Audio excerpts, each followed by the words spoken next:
essa história começa longa.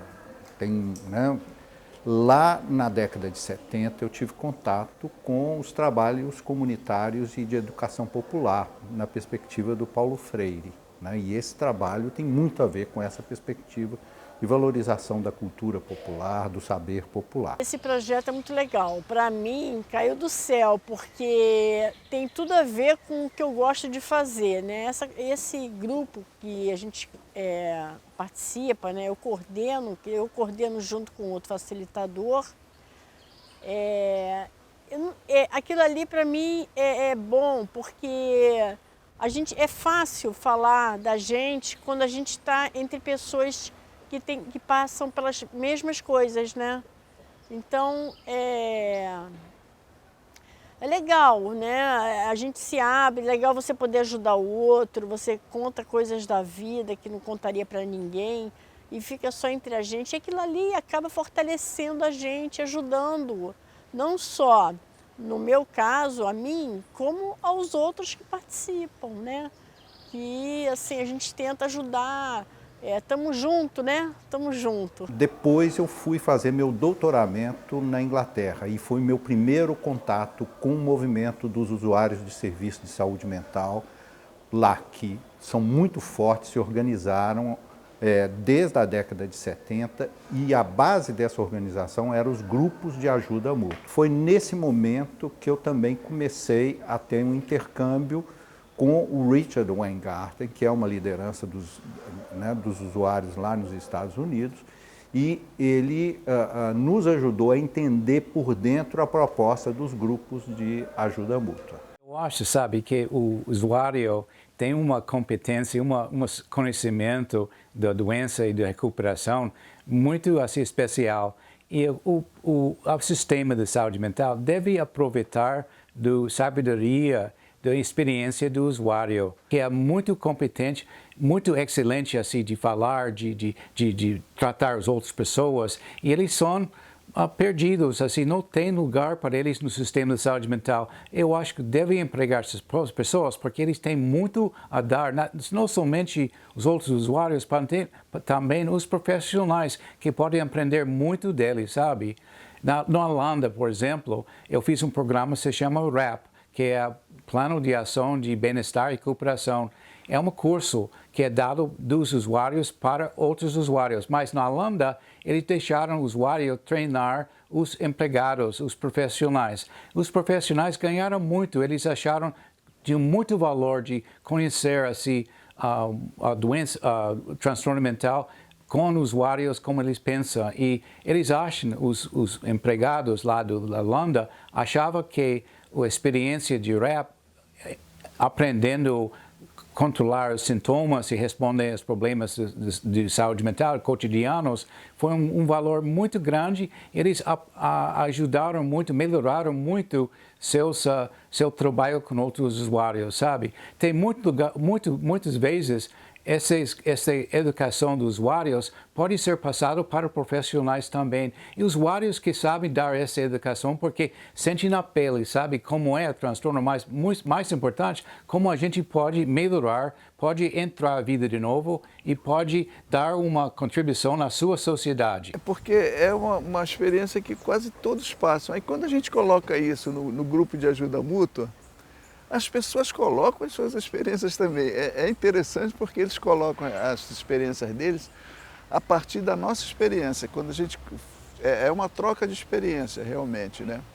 Aí isso cria laços de amizade, principalmente laços de amizade, né? E cria emoção, cria afeto. Eu fui convidada a fazer parte desse grupo. E eu trabalhei 2 anos e meio com esse grupo.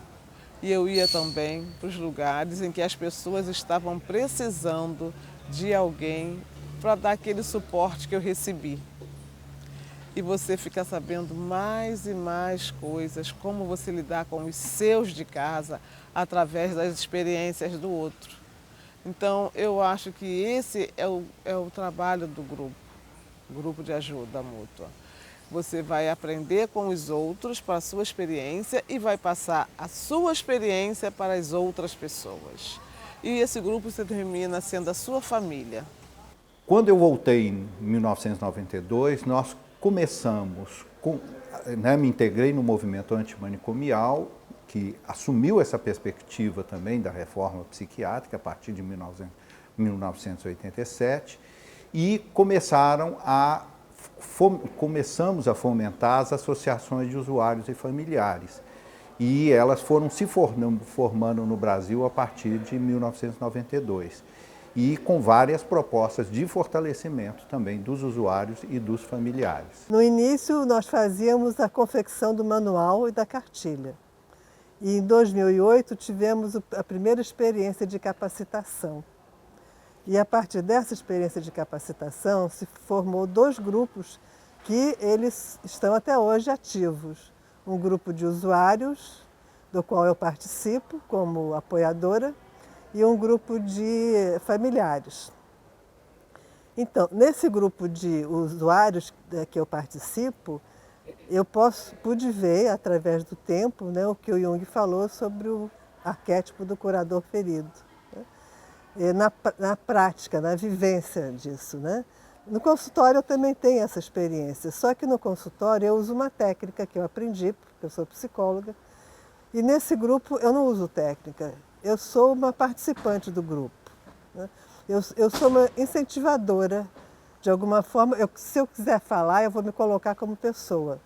Se eu tiver que falar alguma coisa, eu vou falar da minha dor. Eu comecei a participar desse projeto através de os CAPs, né? Começaram a ver os familiares que poderiam se integrar nisso. E como eu já estava também com conhecimento de luta antimanicomial, participações, já conhecia até a Rosaura na época de luta, né? Mas ainda não era do projeto. E daí eles perguntaram os familiares que queriam participar e aí me colocaram. Mas eu nem levei muita fé, porque o sofrimento na época era muito. Eu ainda estava muito sofrida com todo o tratamento, todo o acontecimento com meu filho. Então era uma situação de vida dolorosa, até falei, vamos escrever, mas isso não vai dar em nada. Só que a gente teve várias entrevistas, a última foi na prefeitura, e aí foram 4 familiares escolhidos, e eu estava dentro dos 4. Então é muito bonito você ver aquelas pessoas que chegam com tanta dor, né? Tanto sofrimento.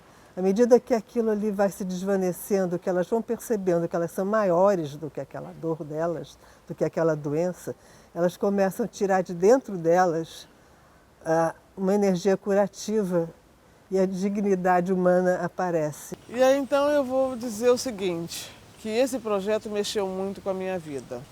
Isso aí foi muito bom para mim. Não só o carinho que todos eles tiveram comigo, assim, a forma de nos conduzir para conhecermos pessoas de fora, trabalhos que eles conseguiram para algumas pessoas que têm o problema do transtorno. E eu, assim, nesse grupo do Ajuda Mútua, eu aprendi a cuidar mais, a ter mais amor ainda pelo meu irmão. Então, o primeiro desafio foi um pouco dar voz e lugar para esse grupo, né, e mostrar a potência que eles têm quanto protagonistas das suas histórias e das histórias de seus familiares. Então, a gente hoje tem os grupos acontecendo quinzenalmente aqui no CAPS. Os grupos ampliaram bastante, né, o quantitativo de usuários, de participantes, principalmente o grupo dos familiares.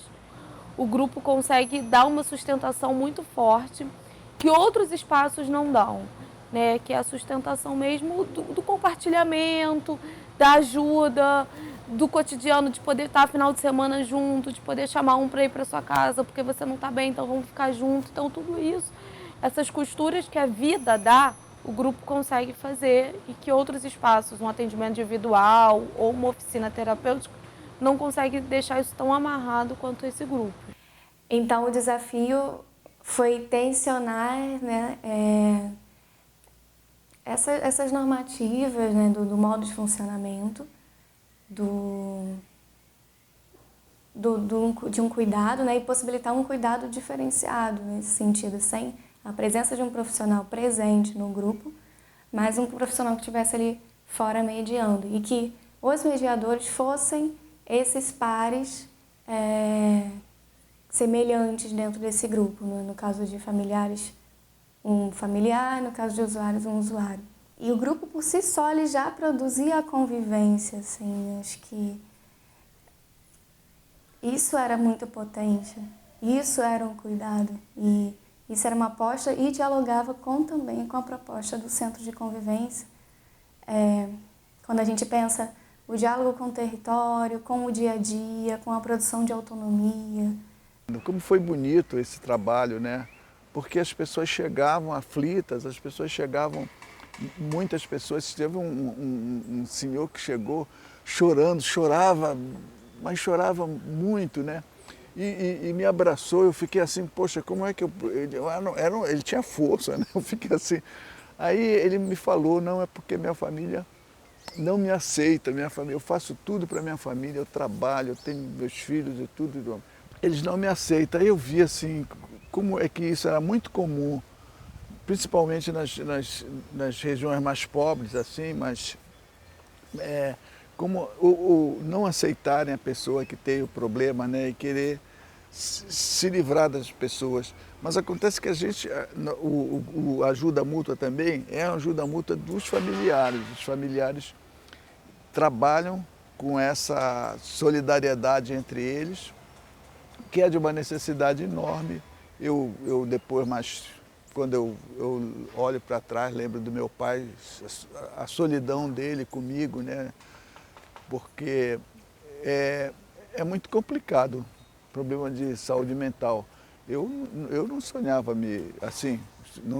eu sonhava, mas eu não pensei que eu fosse me recuperar tão bem como eu me recuperei. O familiar, quando vai às nossas reuniões, ele entra igualmente,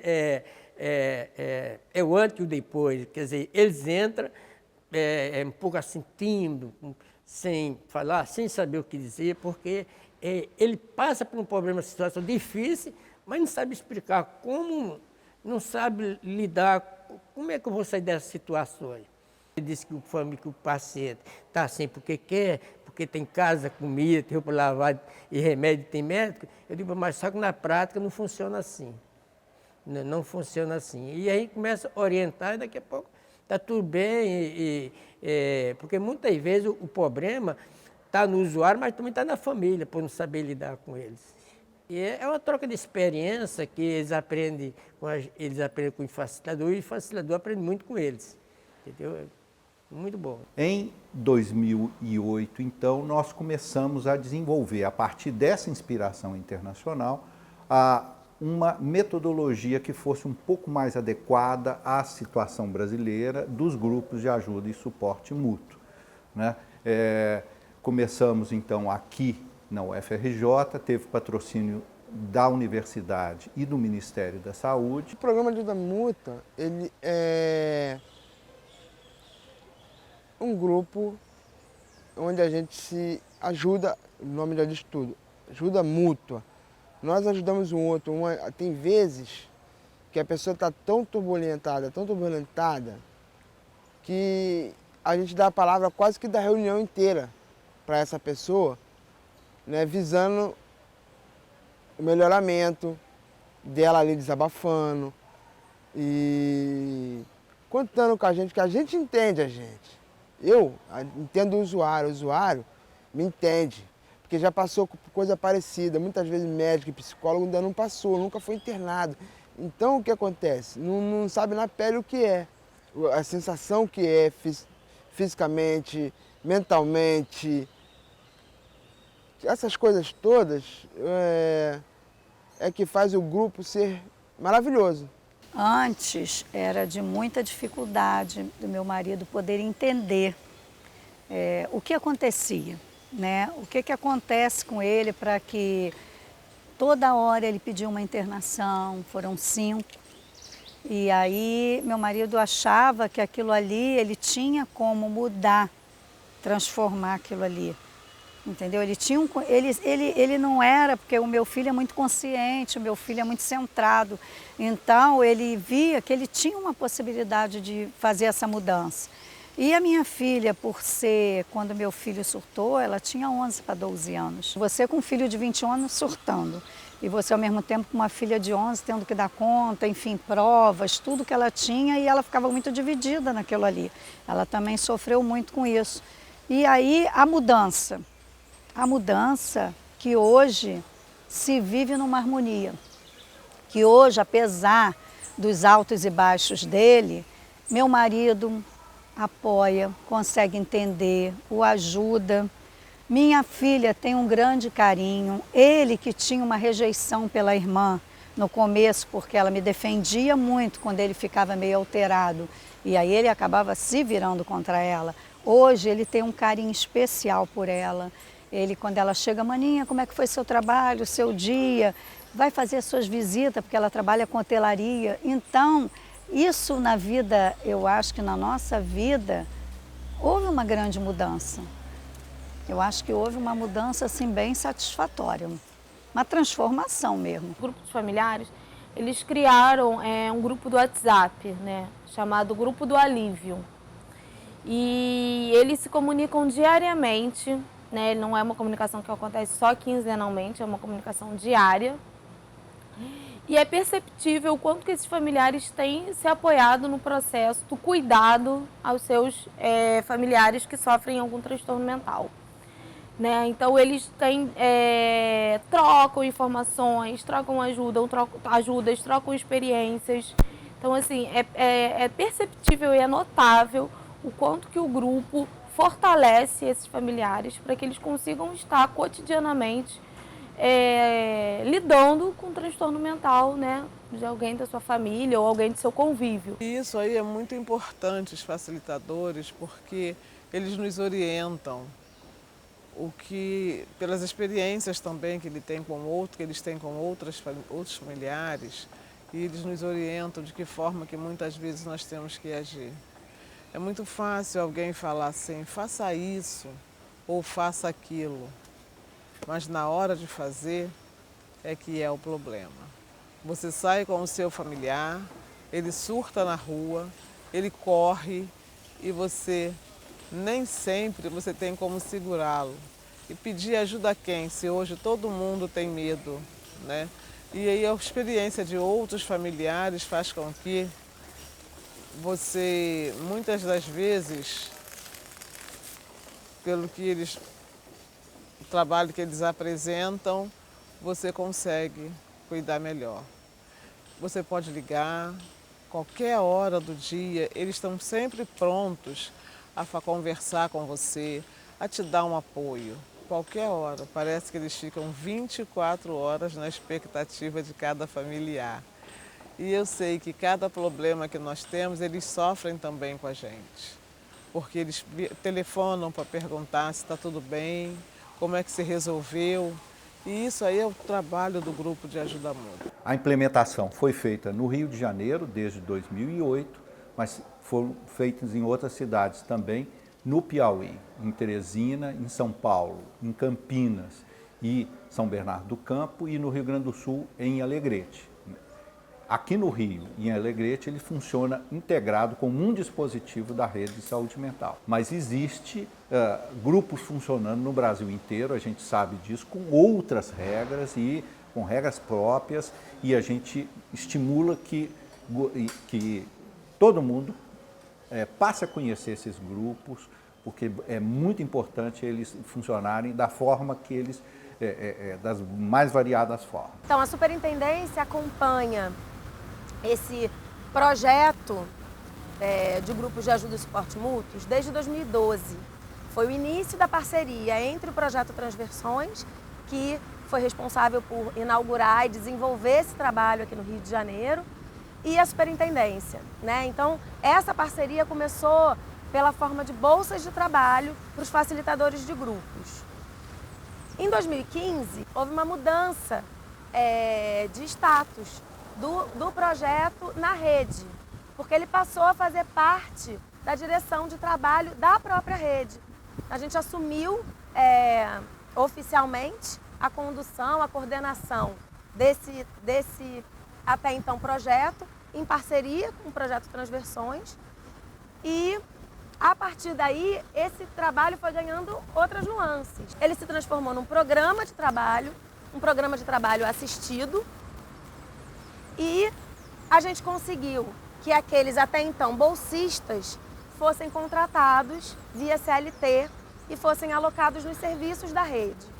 Então, um trabalho que começou estritamente organizado em torno da condução, da facilitação de grupos de ajuda mútua, ele tomou uma outra proporção, né? Porque na medida em que esses usuários e esses familiares começaram a trabalhar nos serviços da rede, eles começaram a ganhar outras funções, outras tarefas, outras responsabilidades, e a gente vem acompanhando esse processo desde então. Ele está em pleno desenvolvimento.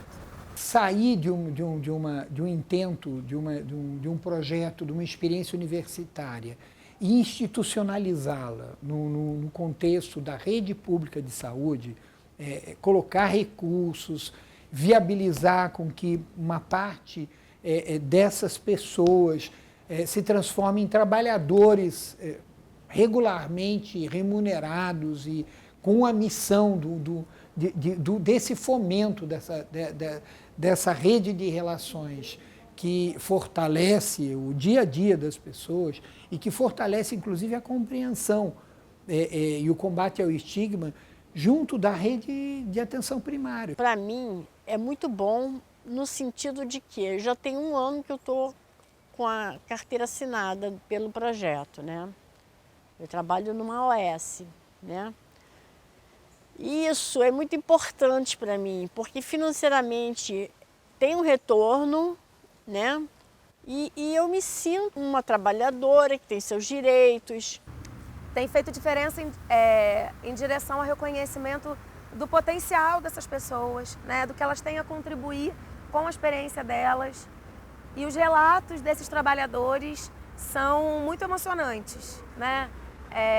De um olhar diferente que vem de dentro de casa, vem da própria família, um olhar, uma possibilidade de relação com os profissionais numa outra perspectiva, de mais reconhecimento, de mais status social.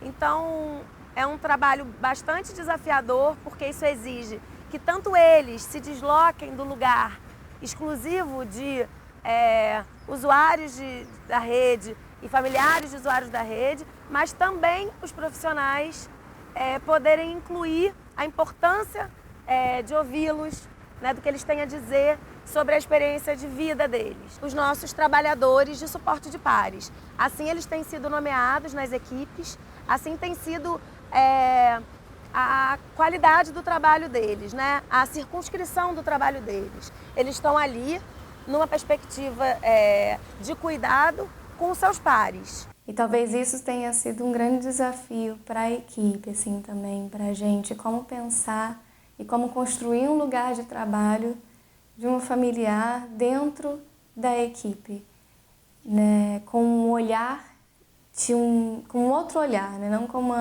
um saber técnico de saúde mental, mas com uma vivência de saúde mental, né? Do campo de saúde mental, que a gente também não tinha acesso. Então isso foi muito potente, que possibilitou esse diálogo do saber técnico com a vivência da saúde mental. Dentro das discussões das reuniões de equipe, das construções dos processos de trabalho, das atividades em si, enfim, isso foi desafiador, que é uma desconstrução de alguns lugares, de alguns saberes, né, que a gente tinha sobre o desafio de como assim uma familiar vai estar numa reunião de equipe. Como é que é isso?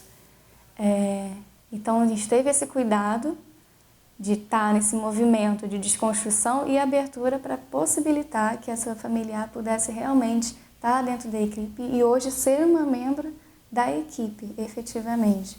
Para esse sujeito que experimenta isso de maneira muito solitária, a possibilidade de compartilhar experiências, a possibilidade de poder estar estabelecendo formas de falar disso, de dar sentido às experiências e de alguma maneira, reconhecer em outros pessoas que compreendam, que tenham a capacidade de entender a dor e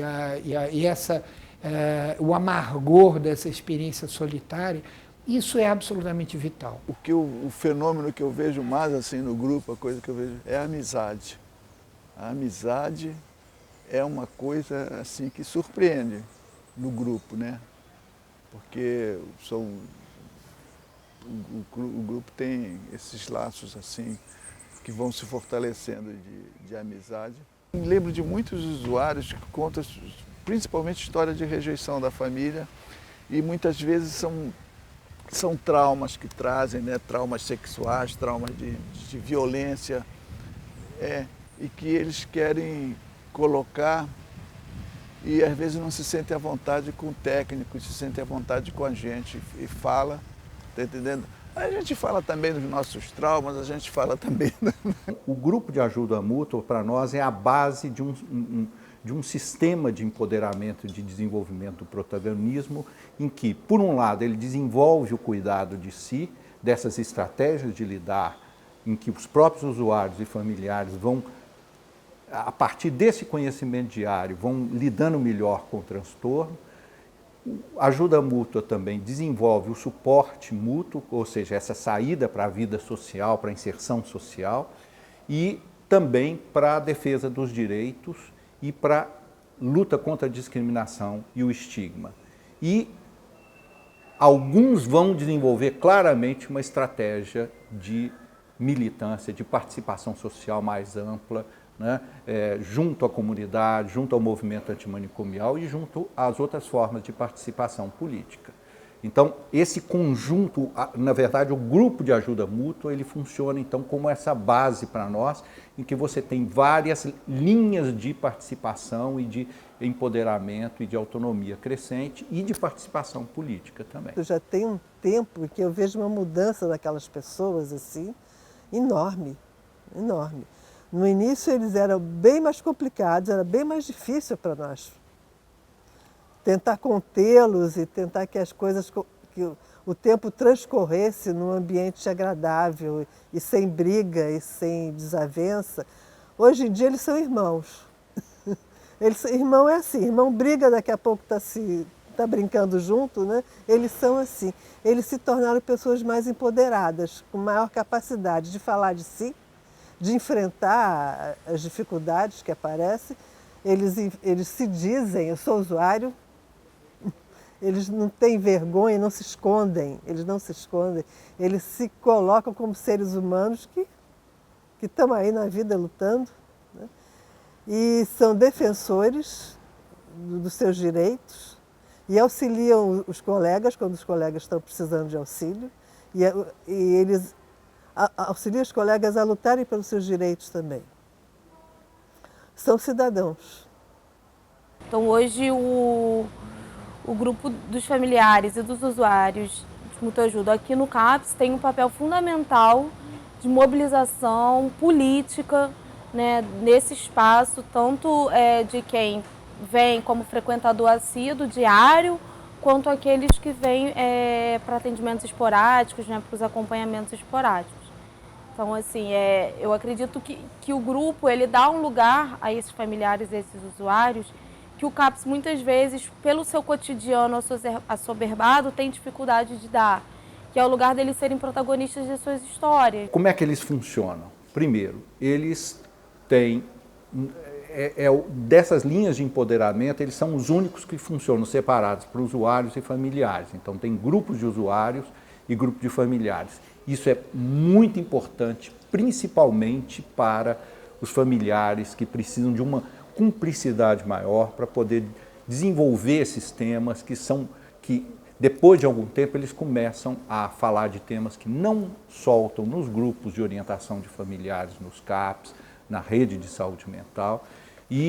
Mas nós também agora estamos desenvolvendo reuniões conjuntas onde os usuários começam a compreender a dimensão dos familiares e vice-versa. Nós temos variados tipos de reunião com com convidados para discutir temas específicos, pode discutir só o tema específico entre eles mesmos, com vídeo, mas o tipo mais comum de reunião é o arroz com feijão, onde eles trocam essas experiências a partir da própria vida. O grupo tem um conjunto de regras básicas para o seu funcionamento. Então é um contrato que é oferecido às pessoas, foi sintetizado a partir da experiência e esse contrato e esse conjunto de regras são lidas nas reuniões e que vai dar poder aos facilitadores para coordenar a reunião. Essas são as publicações que expõem a nossa metodologia. Elas estão disponíveis na internet, bastando apenas colocar cada título no programa de busca e baixar em seu computador. Elas utilizam uma linguagem bem acessível para usuários e familiares e boa pesquisa. Exemplos dessas regras. Primeiro, sigilo. As pessoas não podem divulgar o nome de quem participa, nem dos temas e do conteúdo da reunião. Isso garante que as pessoas tenham confiança de se abrir nessas reuniões. Nesse vídeo, vocês vão ver pessoas que se apresentam e mostram a sua face.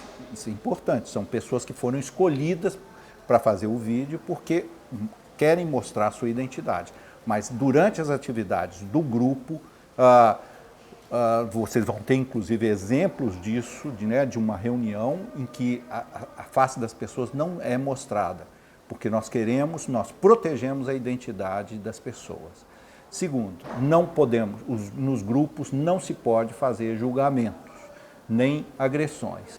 Muita cortesia mesmo, porque além de um abraço que normalmente você recebe, ou um aperto de mão, você chega sempre no desespero. Porque como eu chegava lá no CAPS gritando também, chorando, pedindo ajuda, e muitas das vezes as pessoas chegam assim também no grupo, pedindo ajuda. Porque quando você vai procurar ajuda, porque você normalmente já está no desespero total. Você nunca vai pelo amor, normalmente é pela dor. Essa experiência é uma forma de entender por que é que você procura o grupo. Você está totalmente só. E hoje eu tenho um sorriso, eu posso sorrir, mas as minhas lágrimas já foram intensas. Muito intensas mesmo. Nesse vídeo, gostaríamos também de homenagear a Rosaura Braz, psicóloga, terapeuta de família e parceira desse projeto desde o início. Ela nos mostrou a importância da experiência própria dos familiares na saúde mental e dos grupos de familiares. Infelizmente, ela nos deixou em 2015, mas deixou conosco não só saudade, mas um imenso legado do qual somos muito gratos.